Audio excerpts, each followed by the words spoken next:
ہاں خاص پرسنٹیج سے اگر زیادہ ہے تو جو بیوی کے لیے انہوں نے طے کیا ہے وہ دینے کے بعد باقی پھر ادھر تقسیم کیے جائیں گے، اس میں بھی بڑا اختلاف ہے۔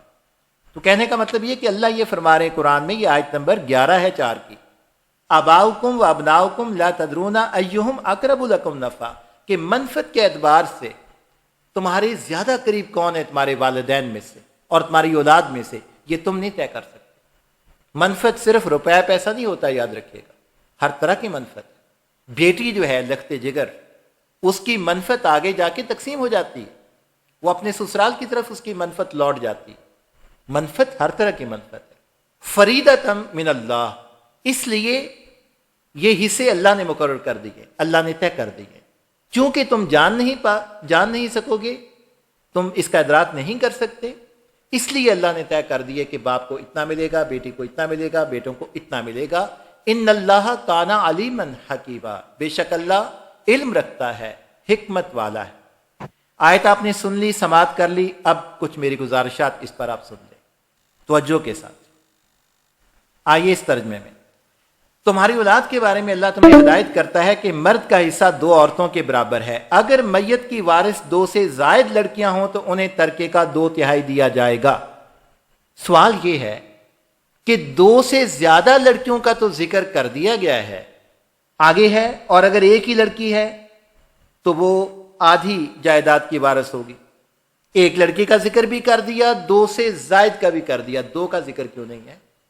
یعنی ایسا دنیا میں ہونا ناممکن تھا کہ کسی کی صرف 2 بیٹیاں ہوں، اس لیے اللہ نے ذکر نہیں کیا۔ ترجمے کا نقص آپ کے سامنے میں رکھ رہا ہوں، اور یہ صرف مولانا مودودی کی بات نہیں ہے، ابھی میں آپ کی خدمت میں سبھی کے تراجم رکھوں گا۔ یہاں صرف ہوا یہ ہے کہ مولانا مودودی نے تھوڑا سا انصاف کیا ہے، انہوں نے خود سے بریکٹ ڈال کے بیچ میں کوئی اپنی طرف سے اضافے نہیں کیے، لیکن جو ٹرانسلیشن انہوں نے کی ہے، یعنی لفظ با لفظ آپ کے سامنے میں نے رکھ دی، یہ آپ پڑھ سکتے ہیں، سکرین پہ دیکھیں، پہلی سطر میں، اگر میت کی وارث 2 سے زائد لڑکیاں ہوں تو انہیں ترکے کا 2/3 دیا جائے، اور اگر ایک ہی لڑکی وارث ہو تو آدھا ترکہ اس کا ہے۔ یہ بات مکمل ہو جاتی ہے بیٹیوں کے حوالے سے۔ یہاں پہ 2 کیس ڈسکس ہو رہے ہیں بھائی، ایک بیٹی ہے تو اس کا بتا دیا ہے، آدھی جائیداد اس کی ہے، 2 سے زیادہ ہیں تو اس کا بتا دیا ہے کہ 2/3 ان کا ہے، 2/3 یعنی 12 میں سے 8 روپے۔ سوال یہ ہے کہ اگر کسی کی 2 سے زیادہ لڑکیاں نہیں ہیں، ایک بھی نہیں ہے بلکہ ہیں ہی 2، اب قرآن کیا بتاتا ہے؟ اگر یہ خود سے طے کریں گے، خود سے کوئی نہ کوئی حل نکالیں گے، اللہ نے تو اس کی ممانت کر دی اسی کے آخری ٹکڑے میں۔ یہ پڑھیے نیچے کیا لکھا ہوا ہے، تم نہیں جانتے تمہارے ماں باپ اور تمہاری اولاد میں سے کون بالحاظ نفع تم سے قریب تر ہے، یہ اسے اللہ نے مقرر کر دی ہے۔ اللہ تو یہ کہہ کے روک رہا ہے کہ تم یہ جان نہیں سکتے، اس لیے ہم نے مقرر کی ہے، اور جو ترجمانی کی گئی ہے اللہ کی وحی کی، اس کے مطابق بات ابھی شروع ہو رہی ہے، حصص ابھی بیان کیے جا رہے ہیں، وراثت کا بھی آغاز ہو رہا ہے، اور اسی میں اتنی بڑی جو ہے وہ جھول موجود ہے۔ یعنی اللہ یہ بتاتے ہوئے کہ تم یہ نہیں جان سکتے کہ کس کا کتنا حصہ ملنا ہے، اور وہ 2 بیٹیوں کا حصہ بتانا ہی بھول گیا۔ یہ ہے المیہ، اس پہ جتنا سوچ لیں، جتنا غور کر لیں کیجئے، لیکن ایک میں آپ کو بتا رہا ہوں پوری گارنٹی کے ساتھ، پوری ضمانت کے ساتھ، کہ اگر آپ نے سوچنا شروع کر دیا، عقل استعمال کرنا شروع کر دی، تو آپ بڑی جلدی جان جائیں گے کہ یہ سوائے ایک ہوے کے ڈرامے بازی کے اور کچھ نہیں ہے جو آپ کو دیا گیا ہے۔ یہ بڑی بڑی آپ کی تفسیریں جن کے بوجھ سے شاید اونٹوں کی جان نکل جائے، کسی مسجد میں چل جائیں، اس کے ساتھ اٹیچ جو لائبریری ہے، اس کی تقریباً 4 دیواریں بھری ہوئی ہوتی ہیں رنگ برنگی تفاسیر کے ساتھ، عربی کی بھاری بھاری کتابوں کے ساتھ، فقہ کی کتابوں کے ساتھ۔ بندہ دیکھتا ہے تو اس کا منہ کھلے کا کھلا رہ جاتا ہے، اور آگے ایک امام باندھا، ایک لمبی سی داڑھی والی شخصیت وہاں موجود ہوتی ہے۔ آپ کا یہ اس کے بارے میں حسن ظن ہوتا ہے کہ سارا کچھ اس نے پڑھا ہوا ہے، اس نے خاک بھی نہیں پڑھا ہوا ہوتا۔ آپ ان لائبریری کے اندر ذرا گھسیں، 2-4 کتابیں اٹھا کر دیکھیں، کھولیں گے تو ان کے پیجز آپس میں جڑے ہوئے ہوں گے۔ یہ نشانی ہے کہ اس نے ابھی ان پیجز کو الگ بھی نہیں کیا، 2 پیجز جہاں چپکے ہوئے وہیں چپکے ہوئے۔ یہ صرف ایک روب ہوتا ہے، اور جو ان بکس کے اندر ہے اگر آپ ان کو جھانک لیں، دیکھ لیں، تو یہی ملے گا جو آپ کے سامنے میں نے رکھا ہے۔ یہ مولانا مودودی آپ کے خیال میں کوئی چھوٹا موٹا مولوی تھا کسی مسجد کا، کسی گاؤں کا؟ یہ جماعت اسلامی کے ہیڈ ہیں، ان کی جو تفسیر ہے 6 جلدوں میں، تفہیم القرآن اس کی عربی میں ٹرانسلیشن ہوئی ہے. آپ حیران نہیں ہو رہے؟ اردو میں لکھی جانے والی تفسیر 6 جلدوں کی تفہیم القرآن اس کی عربی میں ٹرانسلیشن ہوتی ہے تاکہ عرب بھی اس سے مستفید ہوں. اتنی بڑی شخصیت ہے. امین اصلاحی ان کے شاگرد ہیں. یہ جو جاوید احمد گامدی صاحب ہیں، ہم سب بڑے متاثر ہیں ان سے.